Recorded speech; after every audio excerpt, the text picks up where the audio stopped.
The Christian elder prayed over the food. Lips moved with discipline. He did not rush. He did not hide it. His faith was not loud. It was steady. His name was Manuel, native of the town.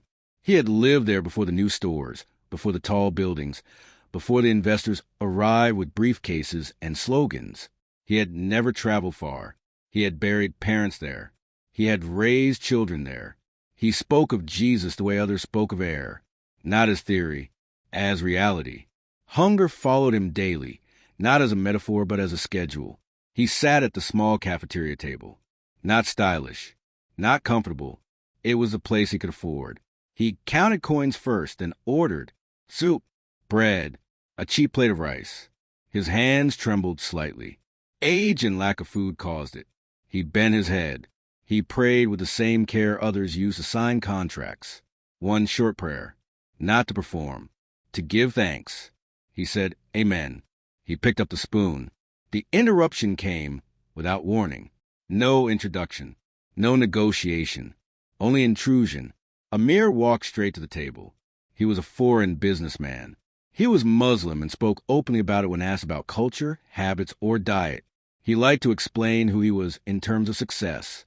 He had money, property, contacts. He wore his advantage like a badge. He said the city needed men like him to move forward. He also said locals were stuck in the past. He believed it. He said it often. He stopped beside Manuel, saw the prayer, and frowned.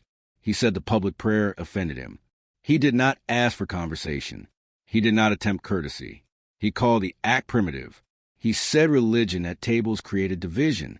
He said the sight of it insulted his sense of modernity. His tone was not hot. It was cold. Cold superiority cuts deeper. Then he acted. He extended his hand and swept the bowl aside. Soup spilled across the table. He pushed the bread away. It hit the floor. The rice plate tipped and slid. It was not an accident, not clumsiness. It was choice, deliberate, silent. People turned, then froze. There was no noise of breaking glass, no violence, just the quiet shock of something sacred being treated as trash in front of everyone. Manuel did not stand. His back did not arch in rage. His face did not redden. His eyes, however, locked, firm, present.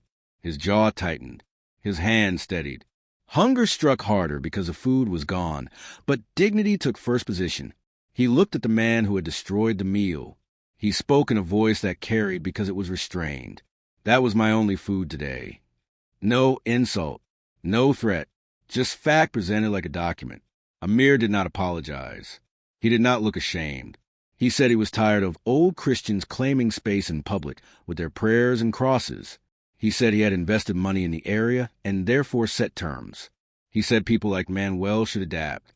He used the word upgrade. He said faith belonged in silence, not in sight. He presented his discomfort as a rule others must obey. Wells supported his conviction more than belief did. He believed money made culture. He believed ownership meant authority over customs. He spoke louder. He mentioned how many jobs he created. He mentioned taxes he paid. He listed properties. He repeated that locals should be grateful and compliant. He said this is how progress works. His words were not shouted, but each carried the weight of dismissal. He did not see a hungry elder. He saw an obstacle. He saw a reminder of a past he wanted erased so that his own reflection would be everywhere. The cafeteria owner watched from behind the counter. Other customers looked down at their plates to avoid involvement. The room filled with the heavy pressure of a humiliation no one wanted to share. People felt the injustice, but also the fear of opposing wealth. That is how social pressure works. Not with fists, with silence, with the suggestion that resistance risks livelihood. Manuel bent down and lifted the bread from the floor. He did not eat it. He set aside, out of dignity, not anger. His stomach hurt. His voice remained calm. I thanked God for my food, he said. You threw it away? He did not add commentary. He did not defend Christianity in speeches.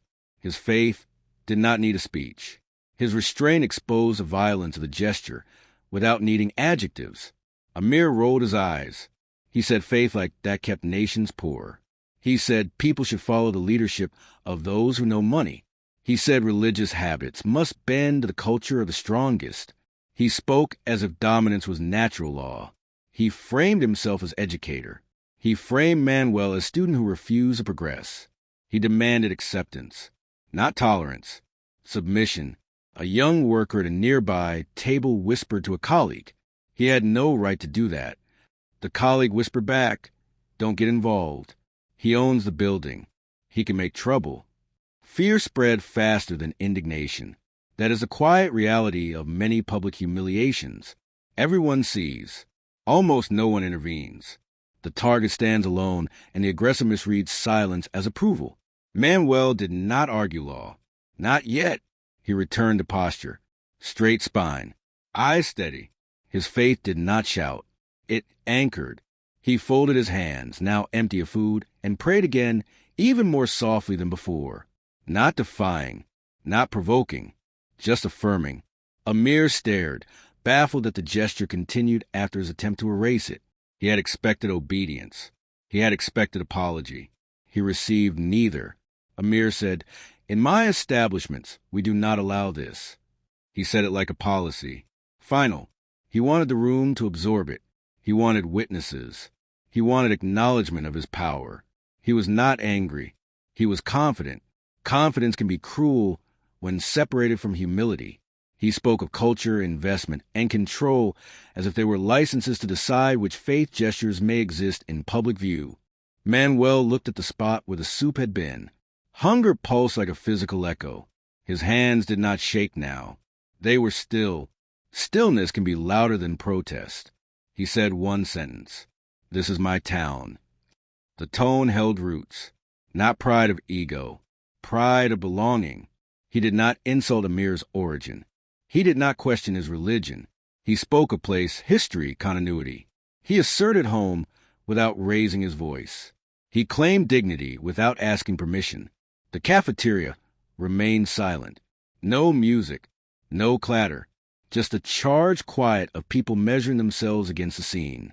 Was progress the right word for what they watched? Was tolerance meant only in one direction? Each person avoided eye contact, but carried the questions inward like smoldering embers. Humiliation witnessed is never neutral. It stains a memory. Amir smirked. He leaned closer. He said, "Money decides who this town belongs to now." It was not an argument.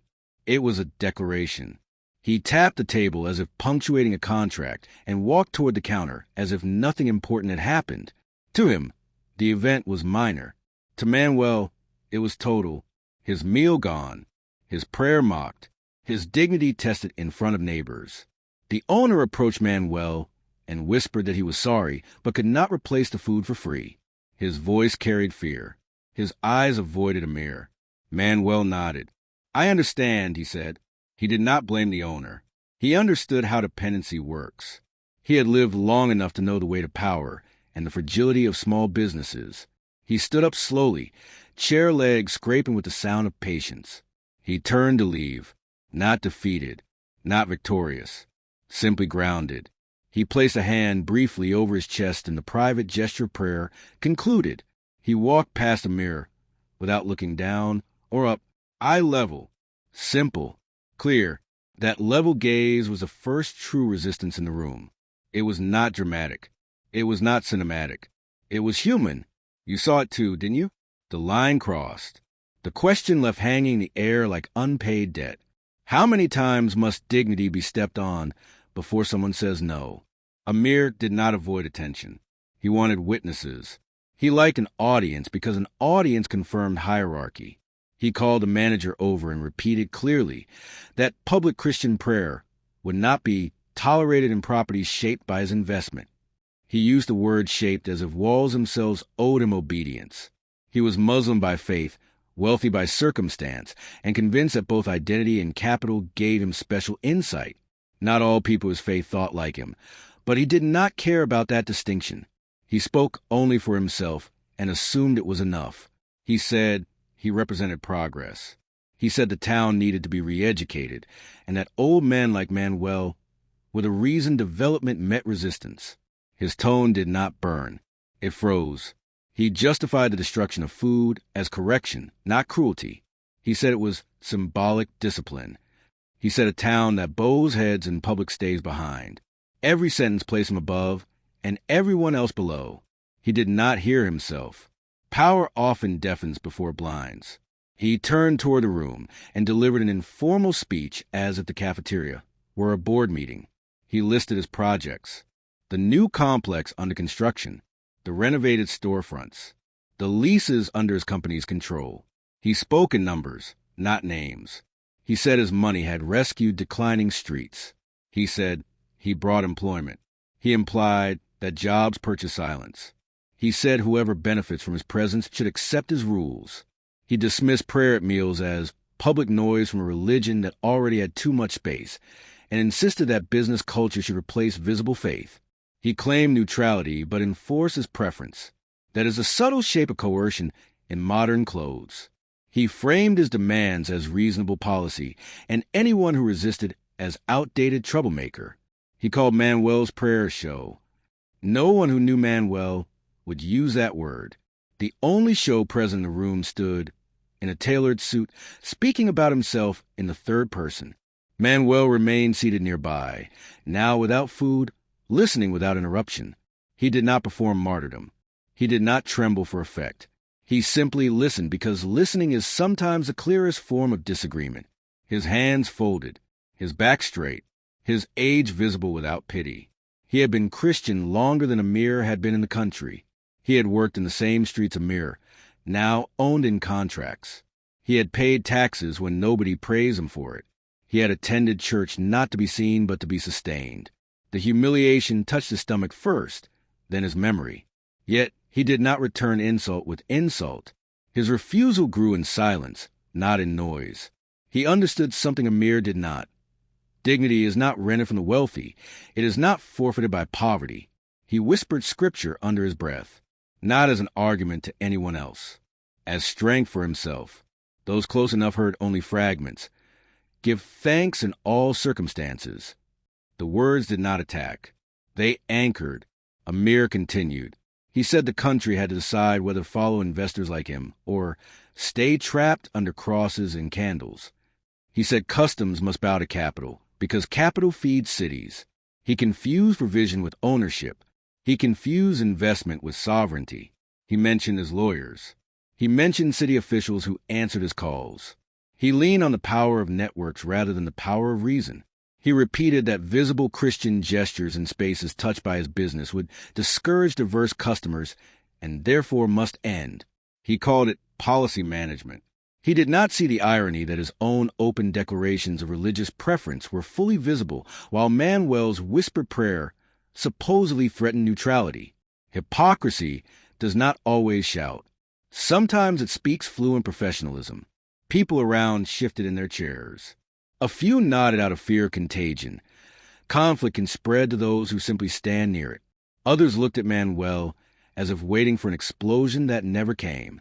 None arrived. Self-control itself became confrontation. The cafeteria owner tried to mediate. He spoke carefully, as if stepping between glass edges. He said the establishment had always allowed people to pray quietly before meals, whether Christian or otherwise. He said no rule had ever been broken. Amir cut him off with a raised hand. He said ownership changed culture. He said courtesy now meant doing things his way. He accused Manuel of provoking him by praying in view of others. The inversion hung in the air. The man who destroyed food cast himself as the offended party. He said very directly that if locals wanted to benefit from his investments, they should learn to stop clinging to Christian habits in public space. This was not about diet, dress, or noise levels. It was about hierarchy of meaning. He wanted faith reduced to privacy not because prayer harmed anyone, but because its presence reminded him that money is not the highest authority. He could not abide that reminder. Manuel's calm made the conflict sharper. Rage would have made it simpler. Calm made it unavoidable. Manuel finally spoke. Not long, not rhetorical, simple. You broke my meal. You insulted my faith. You call that progress. His voice did not rise. That made the words heavier. This town taught me to pray before eating. My parents prayed here. My children prayed here. No contract you sign erases that. He did not attack Amir's religion. He named his own. He did not question Amir's origin. He named his home. He did not apologize for existing in public as a Christian. He refused quietly. He added nothing theatrical. That refusal was enough. Amir laughed through his nose. He called Manuel stubborn. He said the future does not wait for old men. He repeated that money sets the rules. He called Christian faith unproductive. Manuel did not debate theology. He did not attempt to win intellectually. He simply said, God hears me. That sentence unsettled more than any argument. It implied a judge beyond investors, beyond lawyers, beyond city permits. Not a threat, a fact. So here's the crossroad you recognize because it happens in small places everywhere, without headlines. One man with resources demands deference. One poor Christian refuses to surrender dignity. No explosions, no car chases, just bread on the floor and a line drawn in public. Amir believed his explanation ended the matter. He believed justification removes guilt. He believed humiliation becomes acceptable once framed in policy language. Manuel believed something else entirely. He believed conscience does not bend for money. He believed prayer said before food matters even when food is lost. He believed faith is not a performance but a covenant. Those are two incompatible sovereignties in one room. And you, watching from the edge of the scene, feel the question land again with more weight than argument. How much contempt dressed as modernization should a community absorb before saying enough? Word of the incident did not vanish. Small towns do not swallow humiliation easily.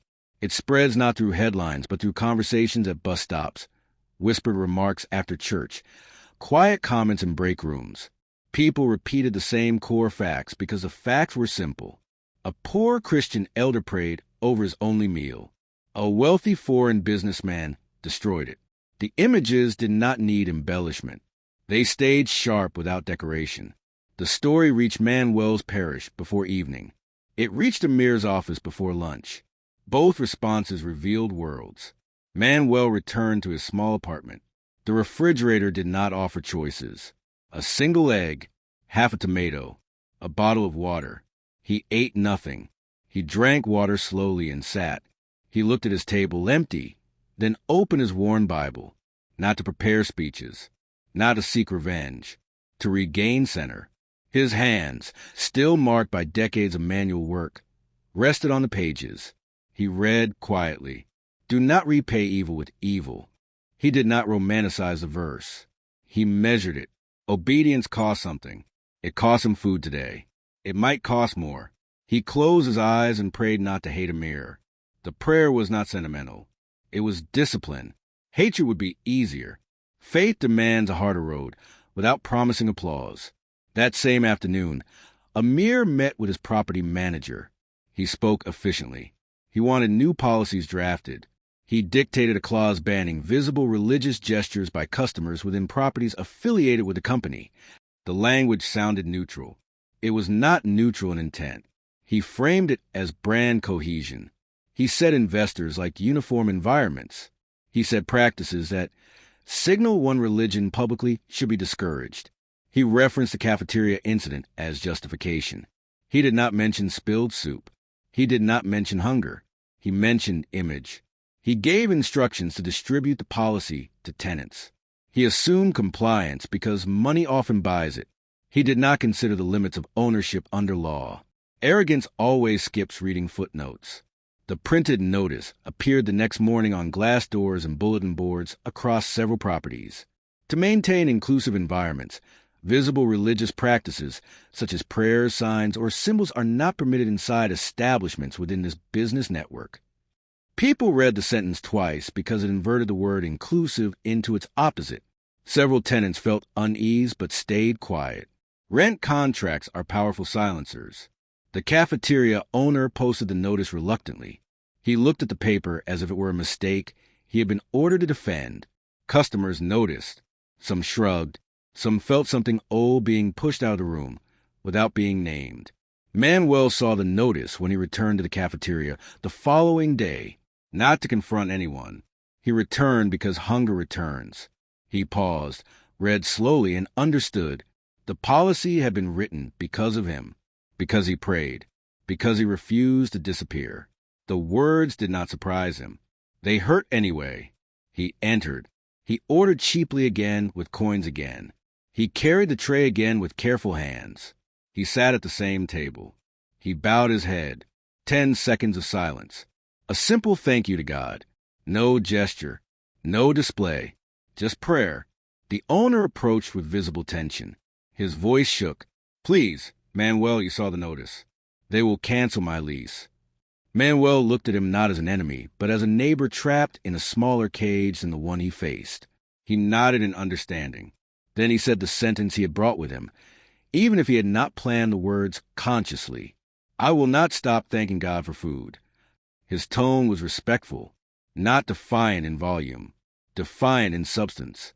If they wish to punish someone, let them punish me. But I will not pretend I feed myself. That was a refusal. Short, clear, documented by witnesses in silence. Amir entered minutes later, as if summoned by the moment itself.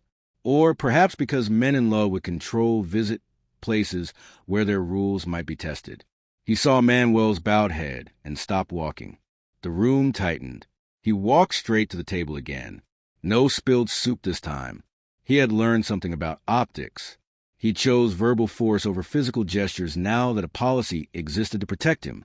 He pointed to the notice. He said, "You're violating posted rules." He spoke as though speaking to an employee rather than an elder. Power changes tone faster than vocabulary. Manuel looked up. I level again. I am praying. No elaboration. Amir replied, Not here. Manuel answered, Here. He did not shout the word. He placed it carefully, like a stone that marks territory. This is my home. My faith is not noise. You do not erase it with paper. The sentences remained short. They carried decades. Amir's voice sharpened but did not rise. He said rules and his properties were not negotiable. He repeated that his investments gave him authority over atmosphere. Manuel replied with a single axis that money cannot bend. I answer God first. The manager threatened consequences. He mentioned fines for the cafeteria. He mentioned removal of problem customers. He used administrative language to cover moral ugliness. Manuel stood, not to loom, simply to show he would not be pushed out like furniture. You threw away my food yesterday, he said. Today you try to throw away my prayer. I will not sign agreement with either. Several customers watched without pretending to eat. One recorded discreetly with a phone, not to chase virality, but to keep a record because records protect the weak in bureaucratic battles. Paper meets video. Words meet law. Amir declared the conversation finished. He instructed the owner to remove Manuel. The owner did not move. Fear held his feet. Respect held his eyes. He said he could not do that. Not to him. Amir's jaw stiffened. He called security from another building. Manuel sat back down. He did not dramatize it. He folded his hands and prayed again while waiting. That image became the center of the room. An old Christian man praying while a wealthy businessman summoned enforcement to stop the prayer. No threat, no disturbance. Just prayer and force facing each other, without sound effects. Security arrived. 2 men. They did not enjoy the task. They asked Manuel to leave. He said, I will leave after I finish thanking God. They waited. Amir paced. He felt the loss of control more than any moral tension. When Manuel finished, he stood and walked out with security. Not dragged, not handcuffed. Walked. Dignity travels on its own legs. Customers exhaled only after the door closed. Some followed him outside and offered food money. He refused gently. Give it to families, he said. God will feed me. His refusal extended beyond prayer into economy. He refused to turn humiliation into collection. He protected the moment from pity. That night, Amir filed a formal complaint with the property association. He requested legal action to restrict religious demonstrations by patrons. He used large words to shrink small prayers. Manuel met with his parish priest and explained everything in simple terms. The priest listened and shook his head, not in politics, but in pastoral grief.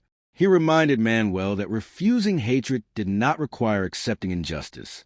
He suggested speaking to a legal aid clinic run by the church. Manuel agreed, not out of desire to fight, but out of duty not to teach others to bow before arrogance disguised as policy. So the refusal became public. Not viral, not sensational. Public in the way important things often are. Known by everyone who actually lives there. Lines hardened without slogans. A wealthy foreign businessman insisted money sets culture. A poor Christian elder insisted God remains God in small rooms, even when investors sign contracts. The town did not explode. It did not burn. It watched. It waited. It judged quietly because quiet judgment is still judgment. And you, reading this, can already sense what happens next in real life when power is challenged with calm, when money leans on rules it barely understands, when law meets conscience. The siege always follows a refusal. Amir did not sleep badly. Men who believe they are unquestionably right rarely lose sleep. He spent the evening drafting emails. Short, commanding. He wrote to the leasing office. He wrote to the business association. He wrote to a city council contact whose campaign he had once supported. He did not mention broken bread or spilled soup. He mentioned non-compliant patrons, disruptive religious behavior, and brand integrity violations. He knew the language that moves bureaucracies, abstract, chilled, coded in policy terms. He used it with precision. He framed himself as protector of neutrality and framed Manuel as someone who brought sectarian presence into commercial spaces. The story bent inside the paperwork until humiliation disappeared, and only the rule remained. By the following week, letters went out, not to Manuel, to the people around him. That is how pressure usually arrives. Sideways.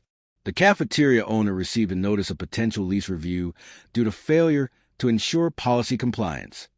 A bakery down the street under the same property group received a warning about visible devotional items. A clothing store tenant got an advisory about religious greetings at checkout. None of these people had been involved in the incident, but that wasn't the point. The point was message. The message said, "If you do not enforce my preference, your livelihood trembles." No shouting needed. The paper did the shouting. Tenants met in small groups after closing hours. They counted their margins. They spoke in quiet tones so as not to trigger rumors. Several owners had loans. Some had young children. They did not want conflict with a man who controlled their leases and could raise rent with legal finesse. They were not cowards. They were tired. One said, "It's just prayer. Tell customers to keep it private." Another answered, "Today prayer, tomorrow what else?" They had no appetite for slogans. They had families. That is how coercion works best. Not through fear of prison, but through fear of paperwork that ruins stability inch by inch. Manuel became a name in meetings he did not attend. The elderly man from the cafeteria. The Christian who prayed. The one who started this. Some said it with respect. Some said it with frustration. Nobody said it with hatred. He did not seek attention, yet attention sought him. That week his electricity company sent a late fee notice. Not unusual for him. He folded it and placed it under a plate. He had other concerns. The legal aid clinic at his parish called to say someone from the city wanted to clarify his activities in commercial spaces after a complaint. Language, again, did the work of intimidation without open threat. He arrived at the municipal building the next morning, wearing his one iron shirt. The receptionist asked his name and handed him a form. The form asked if he had organized demonstrations, distributed material, or disrupted commercial peace. He read each line and smiled faintly at the distance between the words and the reality of a hungry old man whispering grace over a bowl of soup. He ticked no repeatedly. He wrote in the margin, small and careful, "I pray before eating." The clerk read it and hesitated. Something in the sentence broke through the paperwork armor. She stamped the form anyway. Process must move. Compassion does not cancel it, but lingers in the eyes. Behind closed doors in a different building, Amir spoke with his lawyer. He wanted to know how far he could push. The lawyer experienced and cautious, advised moderation. He said freedom of religion in public spaces, even commercial ones, had protections. He said overbroad policies would not stand if challenged. Amir dismissed the concern. He said the town was small. He said people would comply rather than pay lawyers. He believed most battles could be won by exhausting the other side. He did not pound the table. He simply waved away the complexity of law, as rich men sometimes wave away weather forecasts. The pressure increased, not dramatically but steadily. The cafeteria owner called Manuel to say he could no longer serve him inside if he prayed. He hated the words even as he spoke them. Manuel thanked him for honesty. He did not curse the situation. He did not theatrically bless it. He said, "I will stand outside then." He meant it. He preferred cold sidewalks with prayer over warm rooms without it. News of this decision traveled fast. A schoolteacher heard it at the market. A nurse heard it on the bus. A pattern emerged. A poor Christian elder being edged out of places built with his taxes because a wealthy newcomer believed public faith had to be erased for progress. One afternoon, Manuel returned again to that same cafeteria, not to provoke, to eat. He took his tray outdoors to a small public bench. He prayed. Amir happened to walk past and stopped. He looked annoyed, then amused. "You still pray," he said, as if describing a stubborn stain. Manuel answered, "Yes." Amir gestured to the building. "At least you learned to do it outside." Manuel met his gaze. "This bench also belongs to town." The sentence had no heat, but it carried history. Ownership papers could not reach it. Amir decided talking was useless. He increased pressure through channels he controlled. He spoke to a bank partner about the cafeteria owner's credit line. He hinted delicately about risk profiles. The bank called the owner to review terms. Coincidence on paper, message in reality. The owner felt the invisible hands closing slowly. He told his wife he could not afford principal. He considered posting a sign, "No prayers," and hated himself for thinking it. This was a system attack. Not one blow, but many small ones, plausible deniability tied to each, to some unmistakable. Meanwhile, Manuel found himself invited to the legal aid clinic again. This time they explained calmly that his name appeared in multiple complaints alleging he created a hostile environment by praying in view of others. The phrase hurt more than the complaints. Hostile environment. He recalled his whispering thanks over soup. He thought of how carefully he tried never to disturb anyone. His hands tightened slightly on the edge of the desk. The young volunteer lawyer across from him looked embarrassed, delivering the information. She added, almost in a whisper, "You have rights too." It was not rhetoric. It was reminder. Manuel walked home slowly. He did not craft speeches in his head. He repeated only one line to himself. "Bless those who persecute you." He tested the word persecute to see if it fit. He decided it did not fully. Nobody had struck him. Nobody had jailed him. Yet his daily bread and daily prayer were being pushed out by someone who despised both. He decided the correct word was pressure. He carried it like a stone in his pocket. Heavy, real, not fatal. He prayed for Amir by name that evening. It took effort. Forgiveness is muscle work. The next day brought the sharpest blow. The cafeteria owner, eyes red, told Manuel he was banned from the premises entirely by order of property management, not for noise, not for disturbance, for repeated noncompliance with brand policy. The owner extended an envelope with small cash he had collected from staff who wanted to help. Manuel closed the envelope gently and returned it. "Keep it," he said. "Feed your children." He turned and left without theatrics. Outside, the spring air felt neither friendly nor hostile. It simply existed. He sat on a low wall. He prayed there, not for permission, but for strength. That evening, Amir boasted lightly at a dinner with associates that the issue was handled. He said sometimes locals need firm boundaries. He described Manuel as a stubborn relic. He called Christian displays unnecessary and said public life must be cleaned of such things if the city sought to attract global investors.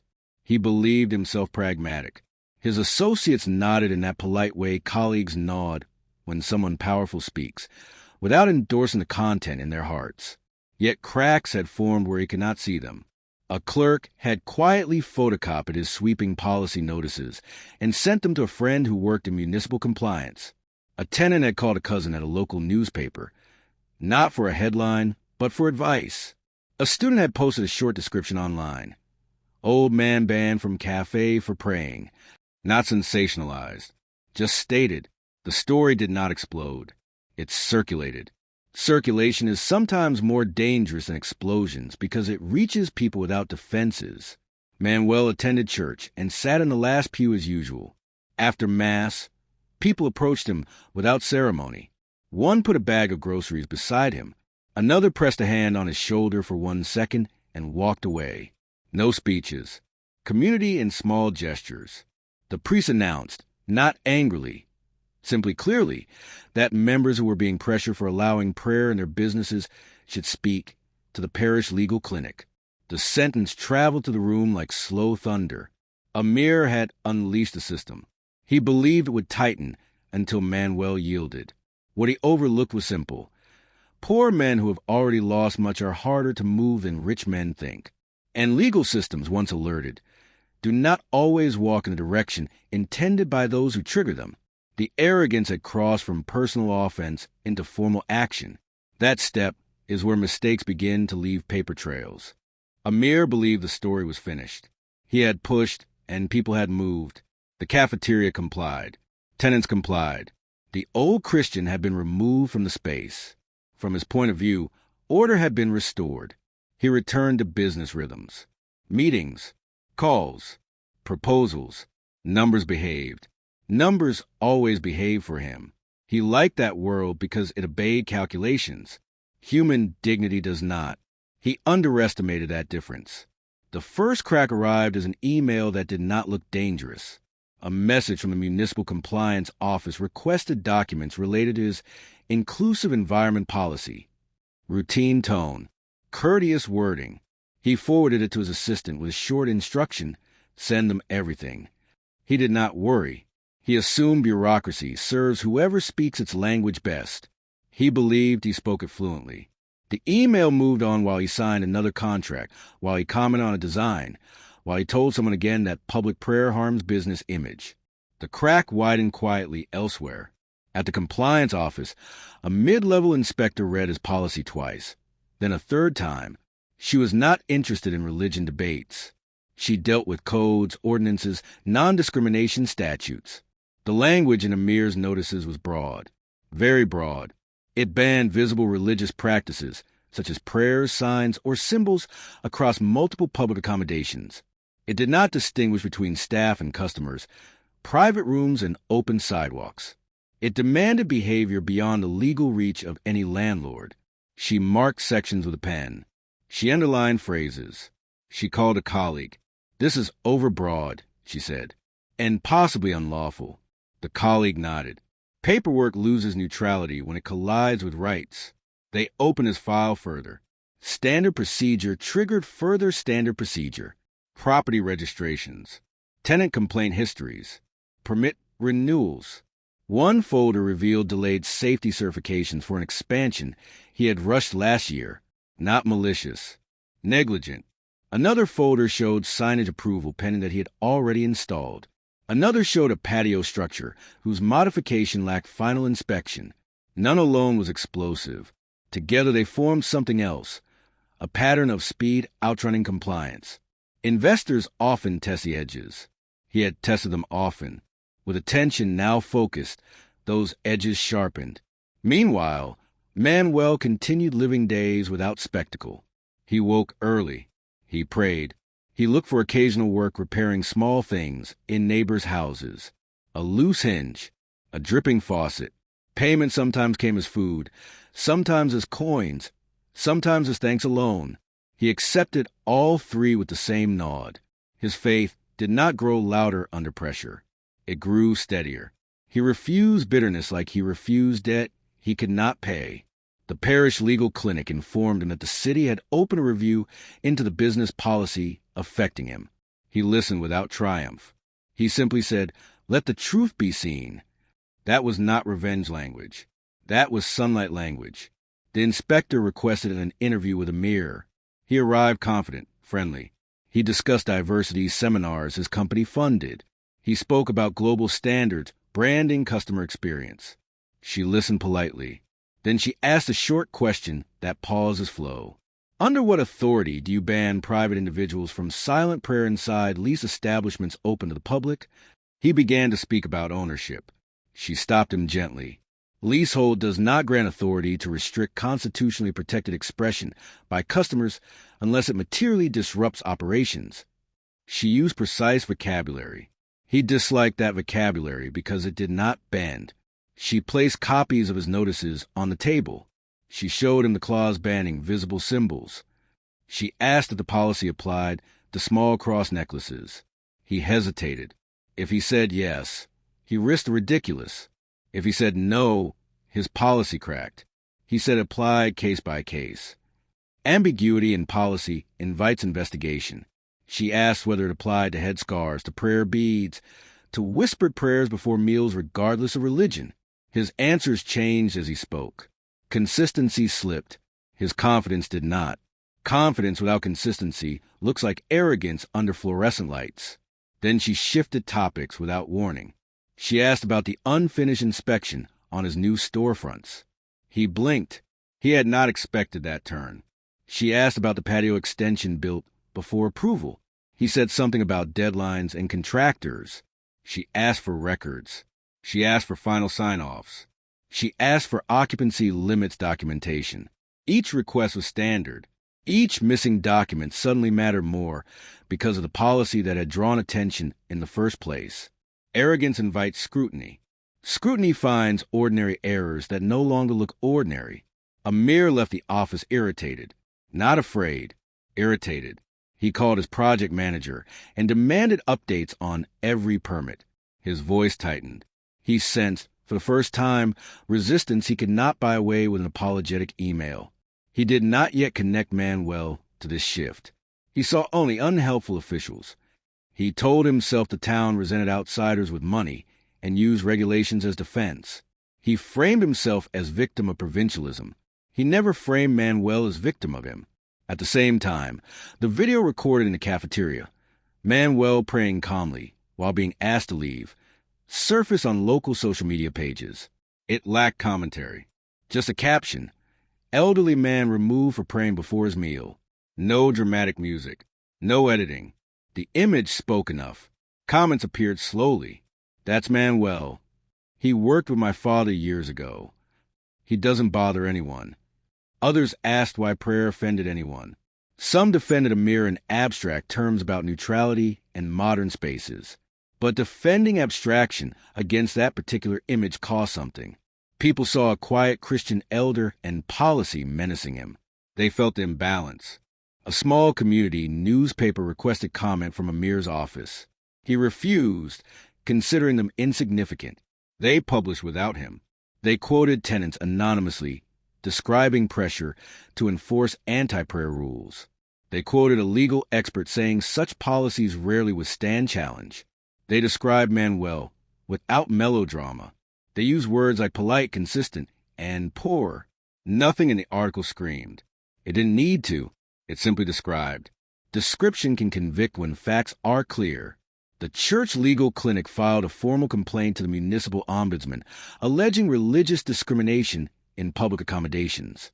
The document was cautious, legally grounded, free of anger.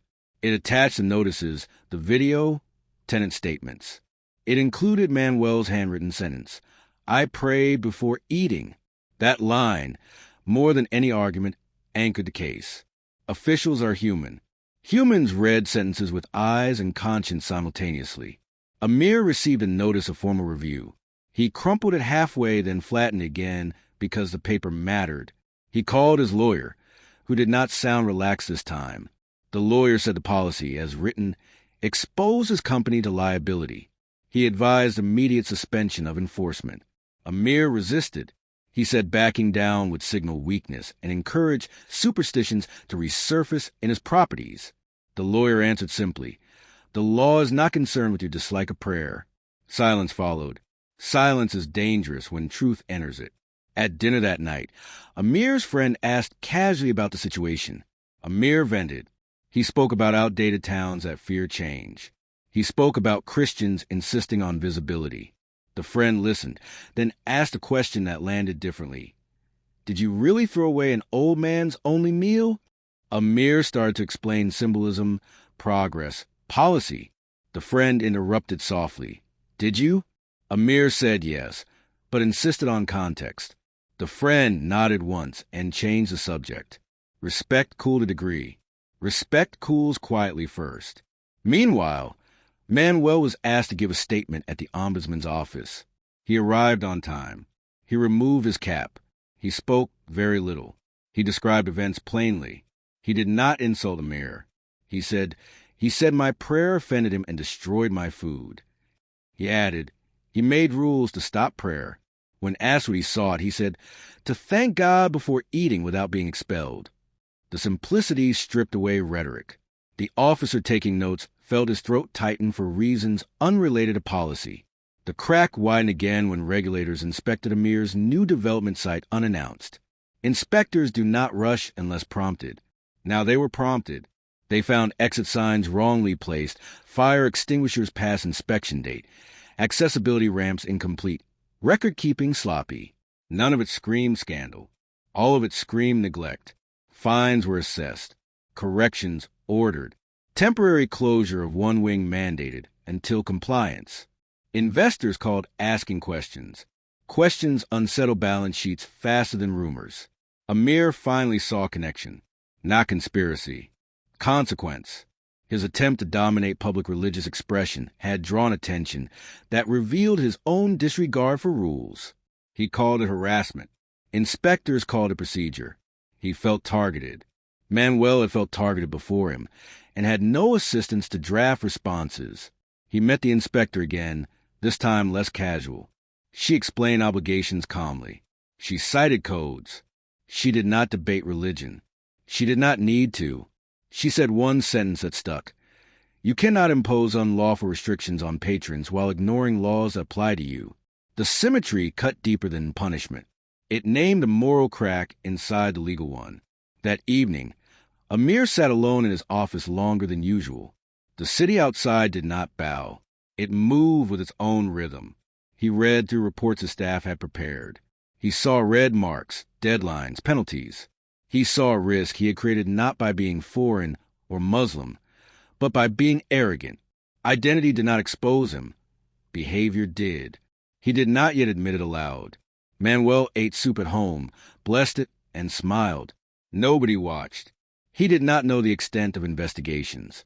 He did not plan outcomes. He thanked God for food because that is what he had always done, with or without witnesses, with or without trouble. His faith stayed small and daily. It did not wait for victories. The crack had appeared. It did not roar. It did not flash. It simply revealed itself the way truth often does. Quietly, in lines of text, in inspection reports, in the uneasy silence between a powerful man and the laws he had treated as suggestions. What happens when someone convinced he controls the room discovers that the room has rules not written by him? The envelope on Amir's desk looked ordinary, white, thin, official seal in the corner. So many moments in life come like this, without music, without warning, without the theatrics that movies promise. He opened it while still speaking on the phone. He stopped speaking mid-sentence. His associate waited on the line. Amir said he would call back and did not.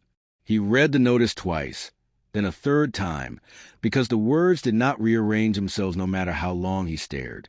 The city had issued a temporary suspension of operating licenses for 2 of his key properties, pending compliance with multiple violations.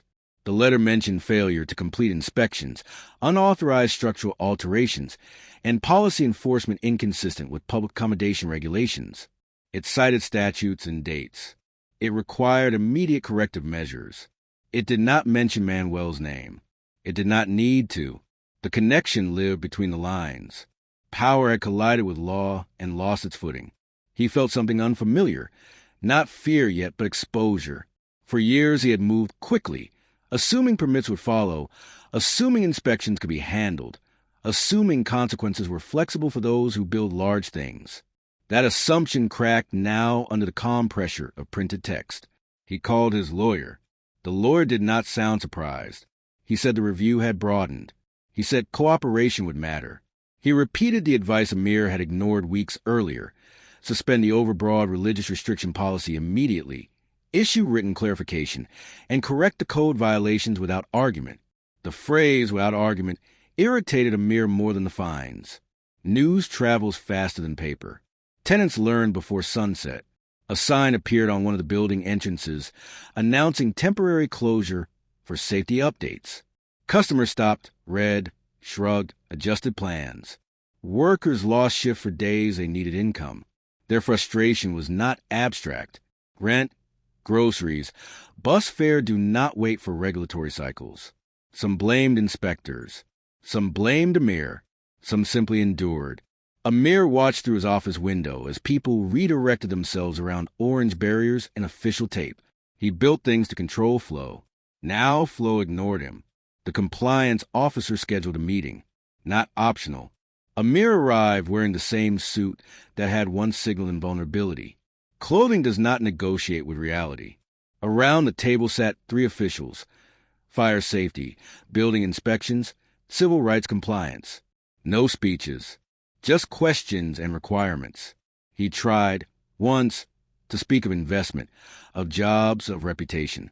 The fire safety officer cut him off with a gentle sentence that removed the air from a room. Jobs do not burn unless in unsafe buildings. Then the civil rights officer added, and wealth does not grant authority to silence lawful religious expression by customers. Each department spoke its own language. Together they told one story. They presented photographs, blocked exits, missing railings, documentation gaps. They presented copies of his own policy banning visible prayer and symbols. They asked him to acknowledge the deficiencies. He hesitated because acknowledgement felt like defeat. He said the words anyway, because refusal at that table would detonate everything he had built. He signed compliance agreements. He agreed to training on public accommodation rights for his management staff. Paper again, this time not sending pressure outward, but binding him. The part that struck him unexpectedly was the tone. No one yelled. No one insulted him. They simply applied the same structure to him that he had used to pressure others. System against system. He walked out of the building into bright afternoon and felt smaller, not because of nationality or religion, but because certainty had shrunk. He sat in his car longer than necessary before turning the key. The public consequence unfolded quietly.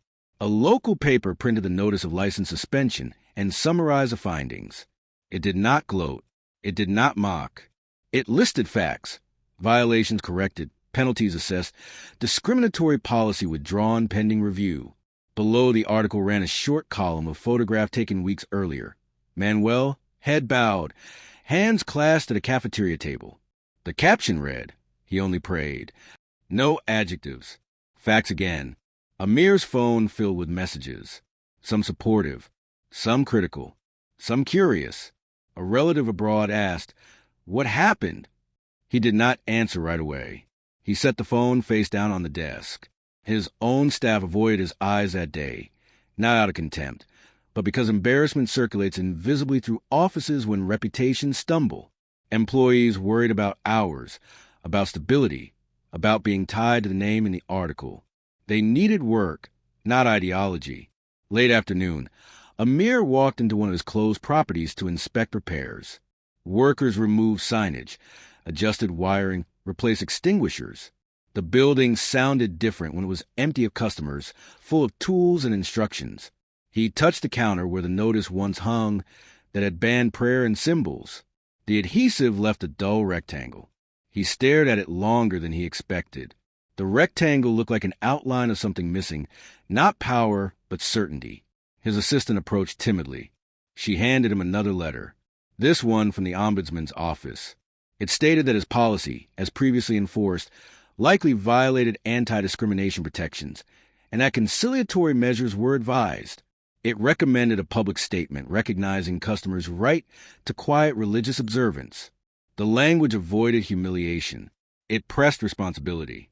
He sat on a chair meant for customers and read the letter again. Chairs feel different when you sit not as owner, but as respondent.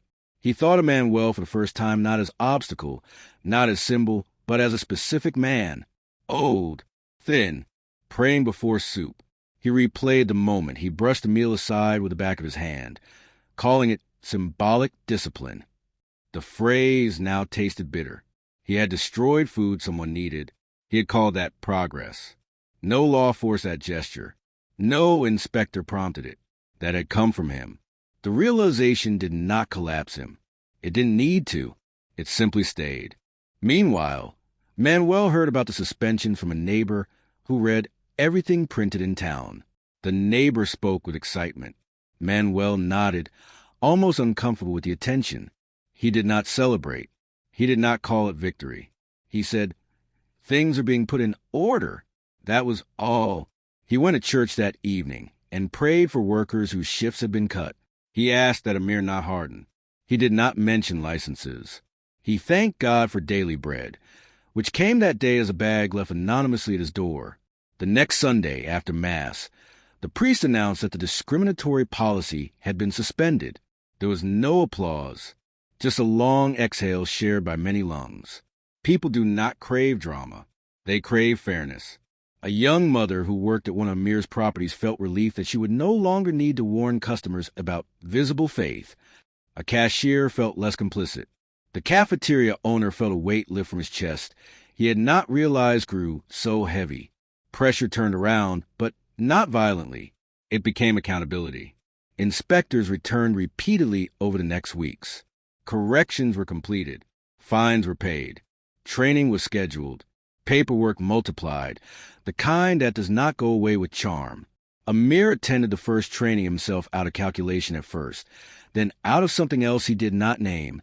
A civil rights educator explained boundaries, what owners may restrict, what they may not, why freedom of religion in public accommodations exists, not as a favor to any one group, but as a safeguard for all. She spoke of pluralism in small towns as daily practice, not slogan. She did not single him out. She looked at the room as a whole. He listened longer than he expected. After the session, he remained seated when others stood. The educator gathered her materials. He asked, not combatively, "Why does a prayer before a meal matter so much?" She answered, simple as weather, "Because food keeps the body, and thanking God keeps the person." He did not argue. He recognized the tone, the same tone Manuel used when he said, "God hears me." Not aggressive. Certain. He walked out into evening. Street lights blinked on. The town did not bow or glare. It moved. He had lost money. He had lost face. He had not lost everything. The consequence did not destroy him. It corrected him. That distinction unsettled him because it demanded response. Resentment was possible. So was reflection. Consequence puts people at crossroads quietly. The cafeteria opened its doors fully again after the closure order lifted. New inspection certificates hung near the register. The notice banning prayer was gone. In its place, a standard sign read, "We welcome all customers." Manuel returned not first, not last, simply as one person among many. He ordered the same small meal. Coins again. He sat at the same table. He bowed his head. No one stopped him. No one felt threatened. No one filmed. Normalcy itself became restoration. Outside that same day, across the street, Amir saw him through the window. He did not enter. He watched an old Christian man thank God for food without drama, without audience, without resistance. He felt heat behind his eyes he did not expect and would not name aloud. Not shame performed for others. Private reckoning. He realized the town had not conspired against him because of where he came from or what he believed. It had simply refused his attempt to overpower what was not his to control. The consequence had arrived exactly where arrogance had begun, in ordinary rooms, through ordinary people, using unglamorous tools. Forms, inspections, signatures, and a quiet faith that did not move when pushed. No handcuffs. No shouting. Just law applied. Dignity restored, moderation required. Amir walked away from the window, not defeated in business terms. He would rebuild reputation. repair violations, continue operating, but altered. He understood now that wealth does not crown you king of meaning in places where others have buried parents, raised children, prayed over bread. He did not say this to anyone. Some lessons move without sound, and you can feel it as clearly as if you were standing in that cafeteria. The hierarchy shifted back to where it belonged. Not the hierarchy of money over poverty, or foreigner over native, or one religion over another, but the hierarchy that places law above ego and human dignity beyond purchase. There is still one thing left after consequence. Restoration must be lived. The cafeteria door made the same small sound it had always made when it opened. No banner, no announcement, no music. Restoration almost never arrives with trumpets. It arrives in habits returning to their places. Manuel stepped inside with quiet steps and nodded to the owner. The nod said everything. No accusation, no debt, no triumph. Just recognition. The owner's eyes watered for half a second before he turned to counter and asked what Manuel would like, though he already knew. Manuel placed his coins on the counter. Not many. Enough for soup and bread. The owner added a small piece of chicken to the plate, without comment. Not charity. Respect. Manuel did not argue. He received the plate as a gift, not from the owner, not from the building, but from the God he always thanked. He carried the tray to the same table as before. No one stared. No one whispered. People let him be, which is one of the deepest forms of dignity. He bowed his head. 10 seconds. Maybe 12. No dramatization of piety. Just continuity. The prayer looked exactly like the ones that had triggered policies, warnings, bans, meetings, suspensions. Same action. Different air around it. The room did not tense. The room did not applaud. Life moved. A child asked a mother for more juice. A spoon tapped a bowl. That was restoration. The return of what should never have been lost, without spectacle. The owner approached afterward.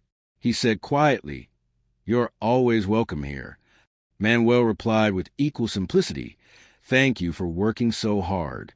It was not small talk. Those 2 sentences closed a circle of humiliation and responsibility without ceremony. No one needed speeches about rights or apologies performed like theater.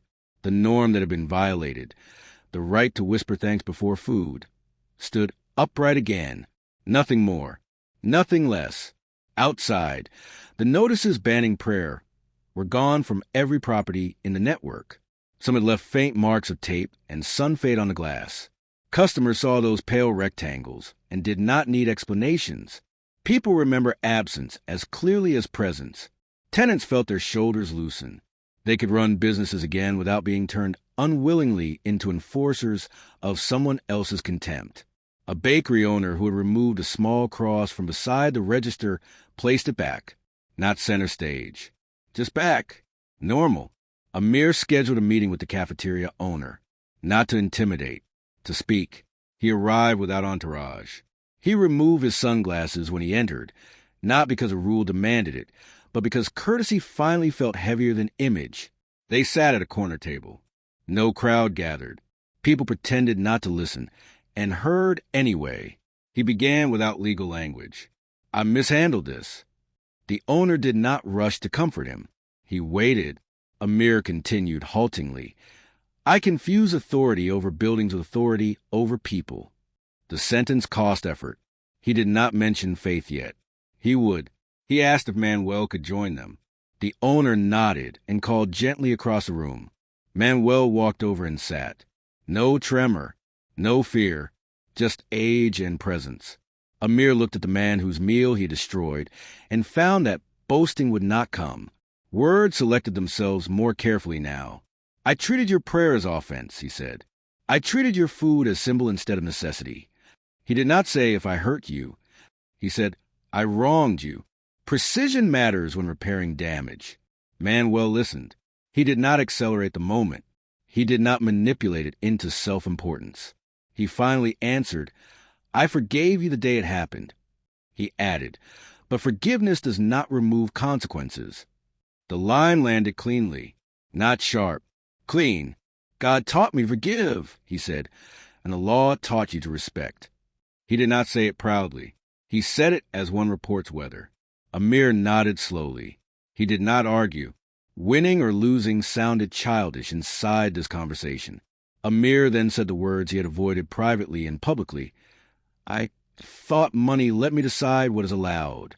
He pressed his lips together, as if sealing a confession. I was wrong. Manuel did not moralize. He simply said, we all eat from the same hand in the end. That sentence did not reference contracts or culture or origin. It referenced dependence, the one fact that equalizes boardrooms and kitchens. It is difficult to dominate a man who no longer needs your approval to stand upright. They did not become friends. Realism rejects tidy conversions. Amir did not change his religion, his nationality, or his business ambitions. Manuel did not change his poverty or his faith. What changed was hierarchy of meaning between them. Amir no longer saw Manuel as relic blocking progress. He saw a man anchored in something that resisted his pressure and survived it. Manuel no longer saw Amir as enemy. He saw a man disciplined by consequences that had finally caught up with his arrogance. The cafeteria gradually forgot the drama, as places must in order to keep functioning. But the town did not forget the lesson. Not a cinematic lesson. A civic one. People learned that humiliation travels fast, but law travels farther. They learned that public dignity can be trampled for a day, but not indefinitely when even a few clerks, tenants, neighbors, and priests refuse to cooperate with injustice. They learned that faith whispered before a meal does not threaten society. The attempt to prohibit it does. Manuel's routine returned. He prayed before eating. He fixed things in neighbors' homes. He attended church. He aged. Restoration is not about erasing scars. It is about returning to the road with the scar as memory rather than open wound. When someone new in town asked casually, "Who is that old man?" someone else answered, "The one who kept praying." Nothing more needed. Amir continued running his businesses with more attention to regulations than before. Inspections no longer felt like obstacles placed by enemies. They felt like guardrails that saved him from worse outcomes. He avoided sweeping pronouncements about erasing local customs. He stopped describing visible Christianity as obstacle to modernization. He didn't become sentimental. He became careful. Sometimes it is what humility looks like in grown men. Caution where arrogance once lived. On a later afternoon, he passed Manuel on the street. They exchanged a brief nod. No handshake, no embrace, just acknowledgement of shared history that had rearranged both of them without fanfare. Two men continued walking in opposite directions on the same sidewalk in the same town that now belonged to neither of them and both of them in the only way that matters, under law, with room for faith, without humiliation as policy. The element violated in the first chapter, the simple act of thanking God over food, stood restored, not as argument won, not as conquest reversed, but as a daily act reclaimed from someone who never had the right to take it. The town's order rebalanced in the quiet way order usually does, not shouted into existence, but lived into place. And you can feel, even now, that the real victory here did not belong to money, nor to paperwork alone, nor to one identity over another. It belonged to the unglamorous combination of faith that refused to disappear and law that refused to be bent. There remains only the last movement of this story. Not punishment. Memory.